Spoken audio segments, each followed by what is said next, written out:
Southern Fried True Crime covers cases that are not suitable for young listeners, and there may also be some explicit language used. Listener discretion is advised. Author Sherilyn Kenyon wrote, "The wealth of a soul is measured by how much it can feel, its poverty by how little." In researching this case, I've often wondered if Texas millionaire Cullen Davis even has a soul. He was not the favored of his father's 3 sons, but he got an equal share of the kingdom. The Davis oil empire crossed continents and made the kind of money that most of us cannot even fathom. And of the 3 sons, Cullen was the most conspicuous. He wore his wealth like a suit of armor, and he needed a certain kind of woman on his arm to complete his idea of wealthy manliness. She needed to be a blonde bombshell. His first wife was a beautiful woman who his parents approved of, popular and respected in Fort Worth. But she was not a bombshell, and he bored of her quickly. When Cullen left his first wife for a beautiful and flamboyant woman named Priscilla, the city of Fort Worth was scandalized. Priscilla was not a part of the Fort Worth elite, and she had no intention of trying to fit in. Petite, blonde, and busty, she was exactly the bombshell Cullen wanted. Together, they made a huge splash in Fort Worth society. Every year of their marriage, they became more ostentatious and even more scandalous, especially once Priscilla filed for divorce. But the events of August 2nd, 1976, are what D Magazine dubbed the biggest goddamn thing to happen to Fort Worth since the railroad. Welcome to Episode 80, The Saga of Cullen and Priscilla Davis, Part 1. Cullen Davis and Priscilla Wilborn were both still married to other people when they headed to Acapulco to celebrate the 1968 New Year. Tanned and basking in that glow of new love, they returned, stepping off a plane in Dallas in the dark on January 2nd, 1968. You know that glow, when a new couple can't keep their hands off each other. And someone was watching them. As their Pontiac glided through the foggy drizzle towards Fort Worth, someone was following them. Actually, 2 cars followed discreetly as the couple checked into the Green Oaks Inn, an infamous Fort Worth hotel that hosted many celebrities. Elvis Presley stayed there in 1974 when he performed at the then Tarrant County Convention Center. It was later demolished for office space in 2007. Cullen went to the front desk and got their room key as Priscilla waited.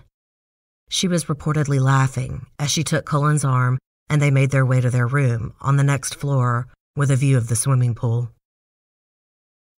This was Cullen and Priscilla's favorite hotel, and they stayed there often. Both were separated from their spouses, and Priscilla would later claim to D Magazine that the divorces had actually been filed months ago.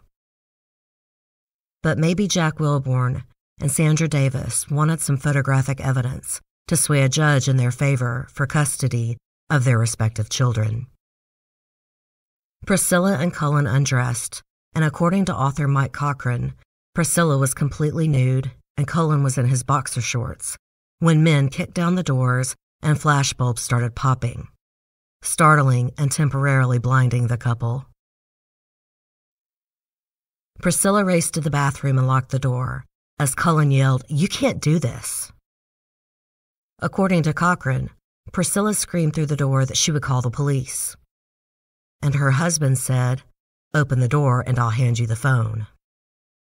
Sandra, Cullen's spurned wife, reportedly walked in then and said, "Cullen Davis, you dirty son of a bitch," before she stormed out of the room. Mike Cochran agrees that the Green Oaks episode, as he said it was called, did accelerate the 2 divorces. Though I believe Sandra Davis was still trying to hold on to her husband before this incident. And Sandra would remain in love with Cullen throughout his marriage to Priscilla and coming trials, openly telling reporters that she was the only one who really understood Cullen, and she was the only woman he ever really loved.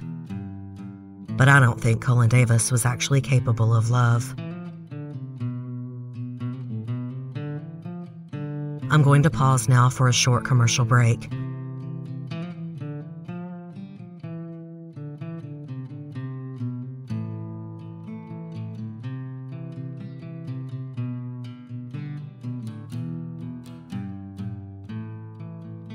Normally, I like to take you through the history of a particular city, but I featured Fort Worth before, specifically in my 46th episode, Patricide, Thy Name is Marie. Cowtown really doesn't need much introduction to many people anyway. It was originally the king of the cattle industry, before the oil boom made it one of the wealthiest cities in Texas. It's a part of the Dallas-Fort Worth-Arlington metropolitan area. The city is located between two of the biggest oil gusher discoveries in Texas, and is home to several refineries. Those, along with many natural gas wells, made Fort Worth a major player in the oil and gas industries. Incidentally, if you haven't listened to episode 46 on the bizarre case of Marie Robards, who poisoned her own father, I do recommend it as one of my favorites. But let's get back to what is probably Fort Worth's most infamous case. Thomas Cullen Davis was born on September 22, 1933, to parents Ken and Alice Davis. Ken Davis had come to Fort Worth after the crash of 1929 during the Great Depression. Ken Davis was a native of Pennsylvania, the birthplace of the petroleum industry in the United States. He joined a Fort Worth oil field supply firm that was struggling, and within a year, he was able to buy controlling interest in the company with $5,000. That's the equivalent of about $77,000 in 2020 money. To say Ken Davis was a shrewd businessman is an understatement. In a detail that illustrates the old saying that the apple doesn't fall far from the tree, when Ken Davis bought controlling interest, it was owned by a widow named Alma Holmes. 12 years later, she threw herself out of her apartment window. By 1978, it was revealed that a failed romance with Ken Davis is what drove Alma to suicide. And by 1978, the company, Mid-Continent, and its subsidiaries, was exclusively owned by the Davis family, with revenues exceeding $1 billion a year. That would be almost $4 billion today. Ken Davis Sr. had come to Fort Worth with his wife Alice and baby son, Ken Jr. 8 years later, Cullen was born, and then 2 years after that, their youngest son Bill was born. Ken Jr.'s early days weren't in the lap of luxury. He remembers working on his father's farm, baling hay, chopping cotton, a lot of manual labor. But by night, Ken Sr. loved to talk business with his oldest son. By the time Cullen was born, Ken Sr. was a rich man, known to not only be hardworking, but somewhat hard-hearted. His employees did not remember him fondly. Cullen told author Mike Cochran that Ken Sr. treated his employees fairly, but he also said he treated his sons like employees. But they still enjoyed a lifestyle much different than most children. Instead of sending them off to summer camp, Ken Sr. made his own camp on a 50-acre piece of land on Eagle Mountain Lake. He had it built exclusively for his sons, who learned, among many athletic feats, to ski and sail. But even though he had the money to send his sons to just about any prestigious college, all three Davis boys went to Texas A&M, a public university, and though a good school, it was much more modest than his sons might have wished. But he wanted his sons to be modest. Like a lot of self-made men, he didn't want them coddled by his fortune, though they were obviously going to inherit incredible wealth. He also raised his sons to be competitive, both in business and with each other. It is said that Ken Davis Jr. was his father's favorite, and Bill was Alice's favorite son. Cullen, the middle child, didn't do much to deny this. He agreed with most accounts that his mother was a kind woman who saw to it that her sons went to church. But he told author Mike Cochran, quote, "She was like any other woman. She bitched a lot." When Alice died of heart disease in 1967, at the hospital, she was told Cullen was there. She said she didn't want to see Cullen and to call Bill. When Bill got there, she handed him all of her jewelry. She had also refused to let her husband accompany her to the hospital, but more likely because he was already wheelchair-bound. He had had 2 strokes and a heart attack already himself. After her death, Ken Sr. shut himself in her bedroom until his own death 18 months later. By the time Ken Sr. died in 1968, Mid-Continent was now part of Ken Davis Industries, which had a presence on 6 continents, known as the world's largest fleet of oil well supply companies. There were over 40 companies, but there were 4 cornerstone companies that held the empire together, Mid-Continent being the largest, along with Cummins Sales and Services, Great Western Drilling Company, and Stratoflex, a company that Ken Sr. was said to have formed out of spite with a competing vendor he had used that made flexible hose assemblies and fittings. When Ken Sr. died, his will stipulated that his heirs receive an undivided 1/3 of his holdings, with the understanding that Ken Jr. held the most power. He was the chairman of the board and ranked above his brothers, though he left them free to run their own pieces of the business as they saw fit. For the next 5 years, Ken Davis Industries only became more powerful and diversified, getting into construction, agriculture, timber, aerospace, transportation, and many other types of companies that were essential to a more modern world. Ken Jr. was said to be a man of vision, mirroring his hardworking father, who didn't just look to the next year, but to the next decade. Whereas his brother Cullen was flashy but sharp. In the beginning, his personal life ran as smoothly as his business ventures. He married a popular Fort Worth native named Sandra Masters in August of 1962. She was a beautiful and curvy woman, much like his next 2 wives. Unlike them, she chose to keep her auburn hair colored dark. It is rumored that she had breast augmentation surgery like his other wives, though. As I said in the opening, Cullen had a particular taste in women.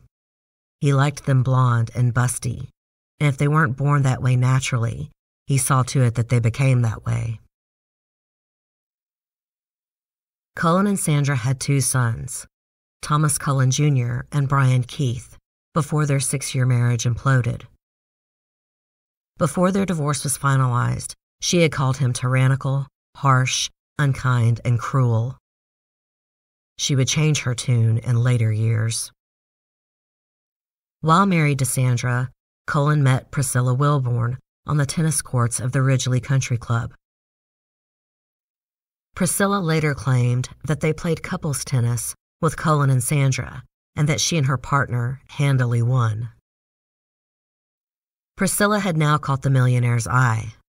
5 foot 2 inches tall, she was tiny but curvy. She would also later undergo breast augmentation surgery at Cullen's urging, but she was already a bombshell when she met Cullen. She was also a natural brunette, but dyed her long hair a soft blonde color. It would go more platinum blonde during her marriage to Cullen. Priscilla was born in Dublin, Texas on July 30th, 1941. Her full name was Priscilla Lee Childers. Her early life is often described as destitute and emphasized that she came from the wrong side of the tracks. She denied this to Texas Monthly magazine. Though her father had left the family when she was still a baby, she said her mother had a degree and always had a job. But in D magazine, out of Dallas, Texas, she herself emphasized her poor upbringing, claiming that she got $0.25 a day for a ham sandwich and had to choose between that or a pack of cigarettes. She said she usually just stole her mother's cigarettes. Incidentally, both of these articles came out in March of 1977, before Cullen's trial. I think things like this didn't help her later character assassination in court. She could be proud, but she could also be painfully candid. She told D Magazine that she had been raped at the age of 15 and that the man who did it left on a train mouthing the words, "I'm sorry." She then tells of how she got pregnant at 16 and married the father, Jasper Baker, who had, quote, just returned from overseas. It's almost as if she is hinting he is the one that raped her, as she had stated that her rapist had left on a train to join the army. That marriage produced her daughter, Angela D., who always went by D, before Priscilla divorced Jasper for cheating on her. She briefly moved to California, but moved back 10 months later and met and married used car dealer Jack Wilborn. He was 40 years old and she was 18. They had 2 children together, a son named Jack, called Jackie, and her youngest daughter, Andrea. Priscilla would later say that Jack Wilborn was easygoing and good to her, but she was bored. At age 19, she was arrested for shoplifting and charged with felony theft of over $50. D Magazine dug up this tidbit, and she explained that she was holding another girl's bag, and it wasn't really her that shoplifted. It was later reduced to a misdemeanor with a $50 fine. Suffice it to say, Priscilla was a contradictory woman who did little to help her own self-image. I am most certainly not blaming her for what would eventually happen, but her willingness to speak to the press, I think, in the end, didn't help her cause at all. Cullen would later say the attraction between him and Priscilla was immediate and electric, while she characterized it as him clumsily flirting, like a boy pulling on a girl's ponytail.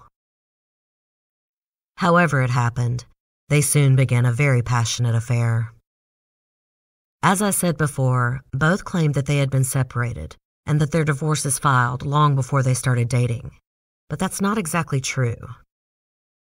Sandra had no intention of giving up Cullen, even though she was unhappy in the marriage and technically separated. She still hoped for a reconciliation. But when Jack Wilborn found out about the affair in June of 1967, he filed for divorce 4 days later. He wanted full custody of their children, including Dee, whom he had raised as his own. This is probably what led to the scene at the Green Oaks Inn after New Year's in 1968. Jack wanted pictures showing Priscilla in a bad light, and therefore as a bad mother, and he wanted to prove to Sandra Davis what was going on. It worked.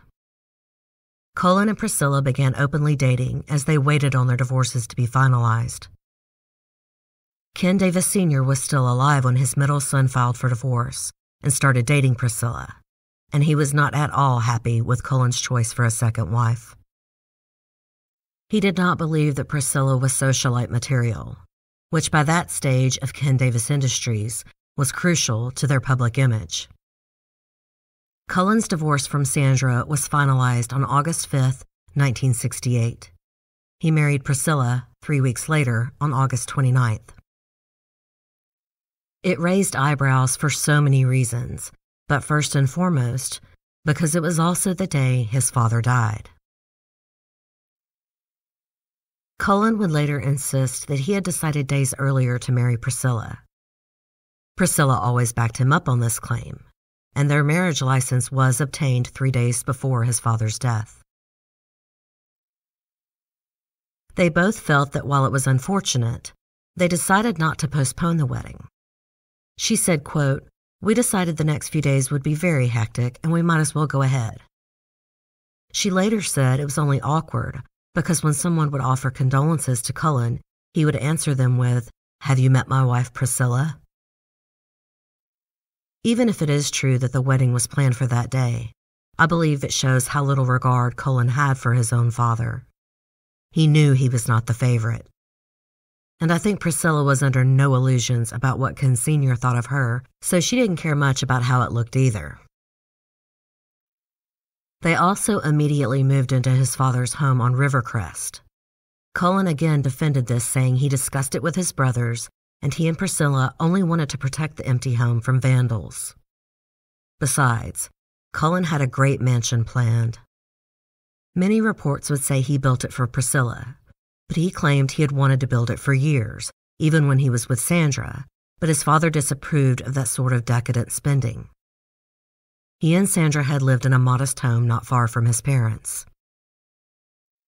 Cullen had dreamed of a palatial hilltop mansion overlooking the Colonial Country Club. And his dream came true. He built a huge mansion worth $3.8 million on 180 acres right outside of Fort Worth. Adjusted for inflation, that would be about $25 million today. Naturally, Priscilla said he did build it for her. While geometric and almost plain-looking from the outside, it was extremely ostentatious on the inside. There was a huge glass-walled indoor pool, a game room with foosball and billiard tables. Priscilla's bathroom was huge, bigger than many of the bedrooms, and styled hot pink with a huge marble tub and crystal chandelier.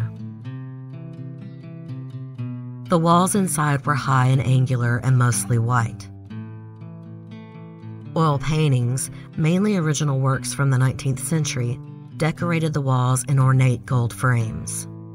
There were statues on pedestals everywhere, including one in the kitchen of a woman with large breasts. It was labeled, "Think Big." There were dozens of jade pieces and other carvings in chrome and glass cases. In the paneled study were all kinds of valuables, and featured prominently on Cullen's desk was a photograph of Priscilla sitting on Cullen's knee, posing in front of the Grand Canyon. The frame was trimmed with real leopard skin.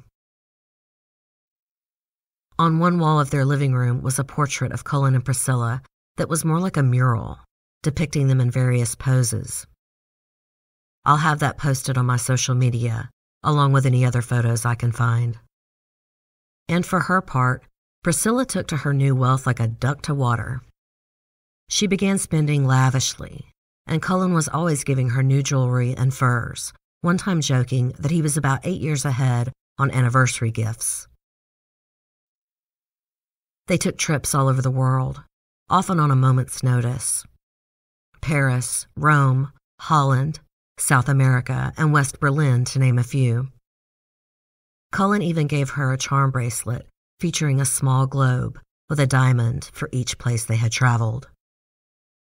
But perhaps her most famous piece of jewelry, and admittedly one of her own favorites, was a necklace that spelled out "rich bitch" in diamonds.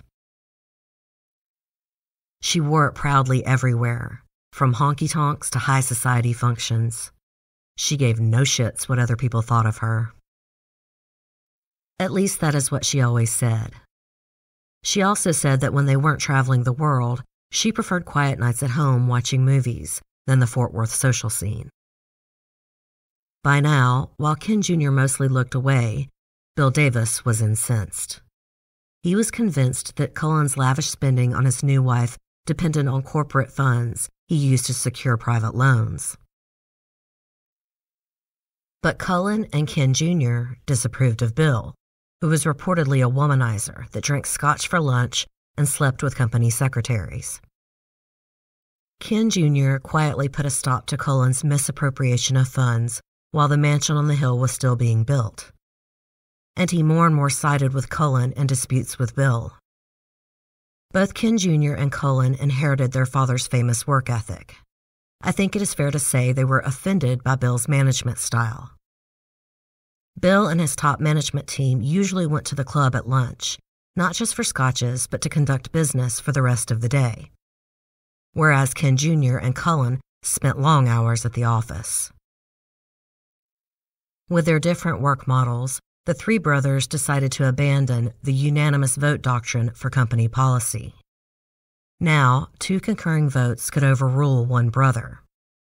And in the summer of 1973, Ken Jr. and Cullen used this to push Bill out of the power structure of the main company.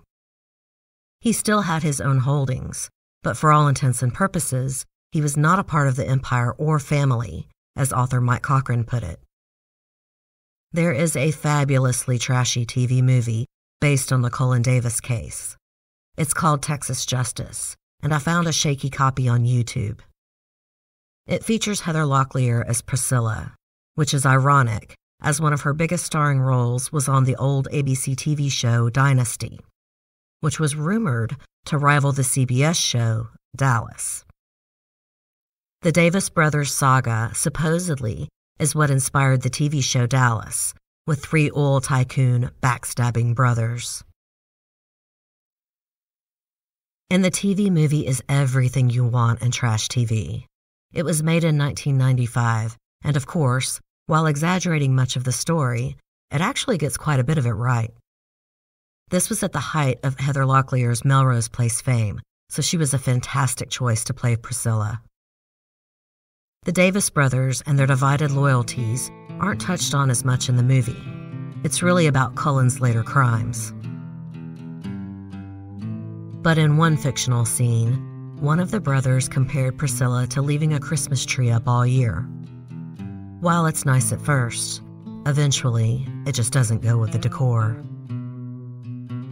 Priscilla just didn't fit. I'm going to pause now to hear a word from one of our sponsors.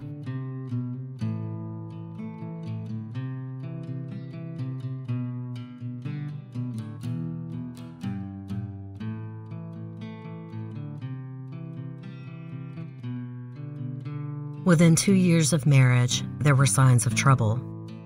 A friend of the couple, as well as Cullen's niece Kay, would later blame it on the mansion. Once they were in it, they were rooms apart. I think that is more metaphorical than anything. Priscilla said Cullen began to withdraw sexually, which surprised her. She never thought he was actually cheating, but she was hurt by his coldness and always said she was truly in love with her husband. Even Ken Jr. came to like his sister-in-law and told author Mike Cochran that he thought the old man would have grown to like her for her moxie. Cullen said she was an ingratiating and charming woman who emanated affection. Along with her sexiness and brazen personality, this is what he loved at first. But it became what irritated him about her. As for Priscilla, she claimed Cullen had some strange sexual proclivities. She said that as they traveled the world in other countries, Cullen always wanted to see exotic sex shows that were illegal in the States, as in going to see a donkey show in Mexico. She accompanied him and claimed that she was even once invited, along with her husband, to partake in a threesome on stage. She said that Cullen was the one that said no, that it would open Pandora's box, but she insisted that she would have declined anyway. But Cullen was a bit of a provocateur. He once rented a van full of booze and food and invited his friends to come in and watch a private screening of the banned porno flick Deep Throat. Texas was one of the first states to win an obscenity charge against the film, and it was banned from being shown in the state. Eventually, a Supreme Court judge ruled the film obscene and sanctioned the producers $100,000. But the ruling only fueled the film's popularity, making it one of the most popular X-rated movies of all time. At the time, it was what was called porno chic, and many celebrities not only admitted to watching it, but defended it. In later years, Linda Lovelace, the star, would claim abuse and that a gun was held to her head while filming. Though others involved in the production would deny this point, they did say that her husband and production manager did abuse her. In the documentary, Inside Deep Throat, filmmakers say that bruises are evident on her body. The phrase Deep Throat would become even more widely known when a secret Watergate informant was nicknamed Deep Throat by the Washington Post reporters who broke the scandal. Anyway, I think this shows a side to Cullen that isn't often talked about. People like to focus on what a floozy they thought Priscilla was, while holding Cullen up as some bastion of respectability. I mean, he's damn sure not the first trashy millionaire to take a blonde and busty trophy wife, but he still held respect in Fort Worth society. They shunned his wife, but not him. And while Priscilla was indeed blonde, busty, and reveling in her newfound wealth, she is also revealed to be a good mother and a kind friend.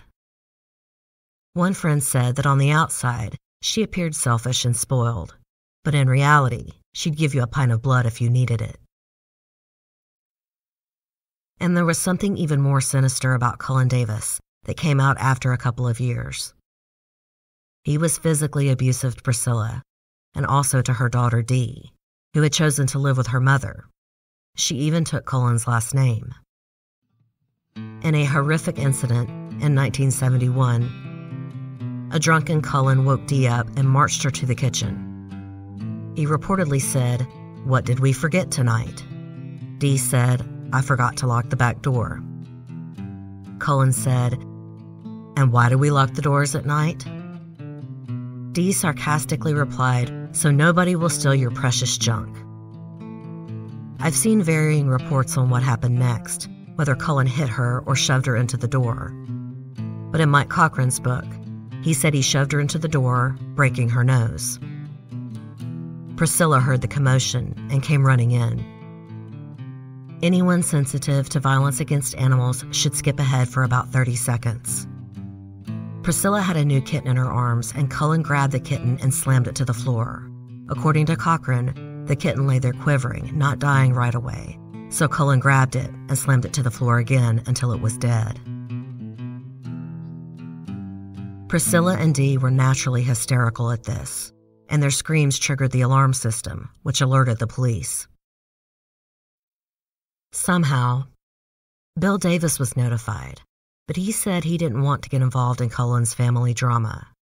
But his wife Mitzi did come over and took Dee and Priscilla to the hospital to have Dee's nose looked at. Then Priscilla and her daughter stayed at Bill and Mitzi's lake house for a few days to get away from Cullen. But they eventually returned, and by 1974, there were many incidents of abuse. Priscilla said when Cullen was drinking, he often beat her and kicked her until she was black and blue. He broke her collarbone when they were in Marina del Rey, and once broke her nose during an argument at the mansion. Around this time, Priscilla broke her ankle skiing in Aspen. While she was on crutches, recovering, she said Cullen once snatched one of her crutches, beating her with it after they had argued. Cullen later didn't really deny the accusations, but said they were exaggerated, and coldly defending himself, saying he could count on one hand how many times he had gotten physical with Priscilla, but, quote, he had good reason. He said his only regret was killing the cat. His violent temper was starting to show more in public, too. At a steeplechase ball, Cullen was waiting impatiently for the valet to bring their car around, and finally, he grabbed the board of keys and threw it in the mud, inconveniencing the other people waiting for their cars. Many of his old friends were there that night and quit speaking to him after this. In January of 1973, Dee came to the mansion with a report card from school. She had tried to change some of the grades, knowing the trouble she would get into with Cullen. But he saw the forgery right away and beat her soundly with a belt. She was 14 years old and ran away that night and stayed at her boyfriend's house. The boyfriend's parents called child welfare, who saw the bruises on Dee, but didn't do much except suggest family counseling. Dee did a somewhat recent interview with 48 Hours in 2017 and explained much of this rather eloquently. She said it was the 70s, and they didn't understand about abuse the way we do today. Though abuse was starting to be studied and informal domestic violence shelters were in a few states, the actual Violence Against Women Act was not signed into law until 1994. As for her mother, she said Priscilla would sometimes defend Cullen, saying he loves you, he doesn't mean this. She also said she didn't think her mother had the confidence to live without a man. She does not say this in a judgmental way, just matter-of-factly. Priscilla had been married at 16 and had always remarried quickly when a marriage failed. It is a fair point. I'm going to pause now for a final word from our sponsors.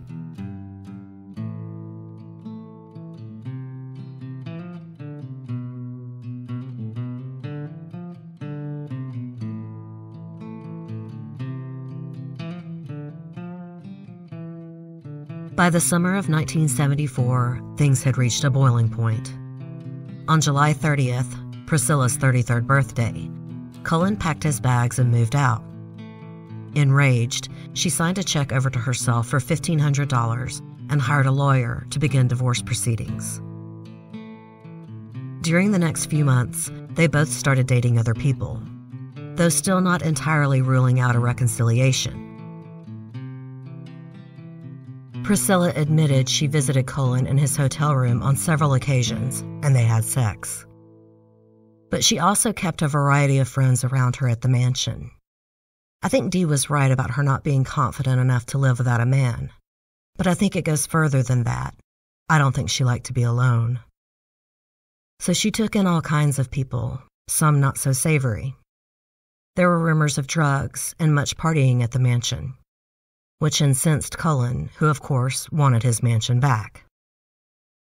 Divorce proceedings in a normal marriage can last a long time, but when there is this kind of money involved, it can last years. Cullen Davis was reported to be worth $100 million at the time. That would be about $450 million today. And Priscilla wanted half.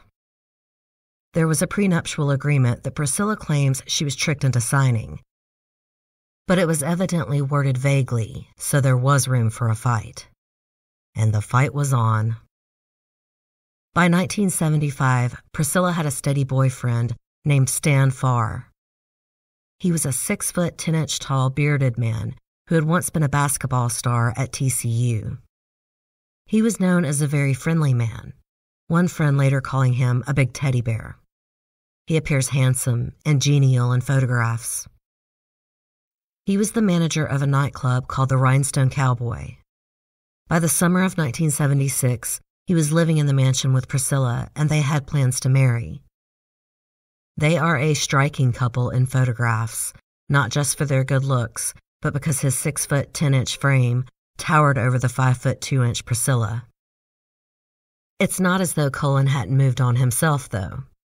Just 2 months after he moved out of the mansion, he started seeing a woman named Karen Masters, no relation to his first wife, Sandra Masters Davis. Karen was a former beauty queen and also a brunette. And though she had a lovely figure, Cullen pressured her into breast augmentation surgery, and she started dyeing her dark hair blonde. It is said that Cullen himself went through a few cosmetic surgeries, tightening the skin on his face. That wouldn't surprise me at all. Karen had 2 sons from a previous marriage, both slightly disabled from a car accident that they and Karen had been in with her former husband. Cullen became close to her boys, and they all lived together. Meanwhile, the divorce with Priscilla was trudging on. The judge on the case, Joe Edson, had temporarily ordered Cullen to pay Priscilla $3,500 a month. As the divorce grew more bitter, Priscilla became more scared of Cullen, hiring private security guards part-time and even having a private detective check out the elaborate alarm system at the mansion. On Monday, August 2, 1976, 2 years into the divorce proceedings, Priscilla went before Judge Edson, asking for another continuance for health issues, as well as an increase in her alimony. She needed to have surgery to remove 2 large masses in her left breast. The judge agreed to the continuance, and he raised her alimony to $5,000 a month. He also ruled that Cullen had to pay her $25,000 for legal fees and another $24,000 for other expenses accrued during the divorce. Many friends later pointed out that with Cullen's net worth, these rulings from the judge would not have really hurt him. He could easily afford the fees as well as the alimony.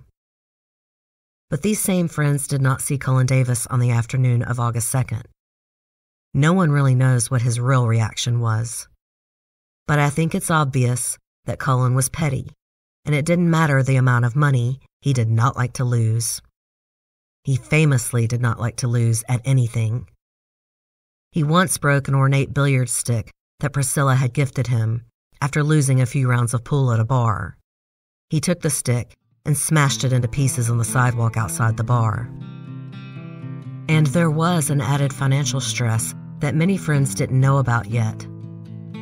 Youngest Davis' brother Bill had filed a federal lawsuit against his brothers. Aside from Cullen's $16 million in personal debts, he had run up $150 million in company debts. Bill accused Cullen and Ken Jr. of manipulating stock and contract agreements to stop Bill from cashing in on his holdings while they were letting the company bleed money. Cullen was in a meeting with his brother Ken Jr. and their lawyer when he got word of the judge's ruling in his divorce case. Ken Jr. and the lawyer said he seemed to take it in stride. But again, after he left this meeting, his brother didn't see him again. On the night of August 2nd, Priscilla's youngest daughter, Andrea, was spending the night at the mansion. Andrea had always detested Cullen and did not visit much while the couple was together. Her father, Jack Wilborn, had kept custody of her and her brother Jackie. But she was starting to visit her mother more now that Cullen was out of the mansion. She was 12 years old and a lovely girl. She was an artist and an animal lover, and at 5'7" had already outgrown her petite mother. Photographs of Andrea show a beautiful brunette young girl. Dee was also supposed to have spent the night on August 2nd at the mansion. Her friend Beverly Bass had come over earlier to take Andrea shopping, and the older girls went back to Beverly's house after. Beverly's waterbed had sprung a leak, so they decided to spend the night at the mansion instead. However, they both had dates with their boyfriends, and Dee changed her mind and stayed with her boyfriend. Beverly, always welcome at Priscilla's home, kept her plans to spend the night at the mansion. Priscilla and Stan decided to go out to dinner with friends and then drinks. Andrea knew how to set the elaborate alarm system, so her mother kissed her goodbye and reminded her to set the alarm. Around 12:30 a.m., Priscilla and Stan returned to the mansion. She noticed immediately that the alarm had been disabled and, worried, started looking around the house. She noticed that the door leading to the basement was open, and then she saw a bloody handprint on the door frame. As she screamed for Stan, a man in black stepped out of the shadows and said, "Hi," and then shot her in the chest, between her breasts, just below the breastbone. She had immediately recognized the man in black as her estranged husband, Cullen Davis. He was wearing a black lady's wig, but his face was uncovered. The gun was covered by a dark trash bag. Priscilla later testified that she heard Stan coming down the stairs and she screamed at him to go back, that she knew Cullen would kill him. Cullen ran towards the door, and as Stan got to the bottom of the steps, he heard Priscilla and slammed the door shut. Cullen tried to push back against Stan, but he was no match for the huge former athlete. So instead, he fired 2 shots through the door. Both struck Stan. Then he opened the door, stood over Stan Farr, and fired 2 more bullets into his body as Priscilla screamed. She had been wearing a long denim skirt, and she pulled it up, holding it to the bullet hole as she tried to get up and run. She saw Cullen pull Stan by the feet into the kitchen towards the basement door, and then he stopped and came over after her. She testified that she pleaded with him, "Cullen, I love you. I have never loved anybody else. Please, let's talk. Please sit down and talk with me." He grabbed her by the arms and started dragging her towards the basement, too. She said she kept pleading with him and said, "You're hurting me." And he finally let her go, and she slid to the floor. And then he just walked away around the corner of the kitchen. Priscilla said she did get up then and run, holding the skirt under her breasts. She ran outside and said she dove into some shrubbery to hide. She watched Cullen come out of the house, no longer wearing the wig, and opened the driveway gate. She then heard voices, and then screaming, and another shot. At this, she jumped and ran. There were about 400 yards between the mansion and the nearest neighbor. Priscilla ran all the way there, barefoot. She had kicked off her high heels in the kitchen before she ran. She finally got to her neighbor's house and rang the doorbell and banged on the door, pleading for help. Her neighbors would later testify that she said, "Please, oh please, help me. My name is Priscilla Davis. I live in the big house on the hill. I've been shot. Please help me. Please, can I come in?" Her neighbors, Clifford and Catherine Jones, were scared and refused to open the door. She again said, "It's Priscilla Davis," identifying herself. "You must call the police," she said. "Cullen is up there shooting everybody. He's killing everybody, and I'm wounded very badly." They assured her through the door that they were calling the police and an ambulance. Catherine Jones said that when they left the door for any reason, Priscilla would start ringing the bell and banging on the door, hysterical, until they came back. They didn't open the door until the ambulance arrived, and they watched Priscilla climb in the back, holding her blood-soaked skirt to her chest. Back at the mansion, it had been Beverly Bass and her boyfriend that had come to the door as Priscilla hid in the bushes, not her daughter Dee as she had feared. Beverly's boyfriend, Gus Gavrill, known as Bubba, saw the open door and told her to stay where she was while he checked it out. But then a man suddenly came through the door. Beverly immediately recognized Cullen Davis and saw he had a gun. She screamed at Bubba to run, but Cullen shot him and then started running after Beverly. She took off as fast as she could. Beverly Bass had run track in high school, and this probably saved her life. She outran Cullen, who finally gave up and moved back towards the house. She finally reached the main road and flagged down a car, begging them to take her to the police and saying her boyfriend had been shot. The man driving the car instead drove her to the nearest phone, where she called the police and told them her boyfriend had been shot. Beverly then begged the driver to take her back to the mansion.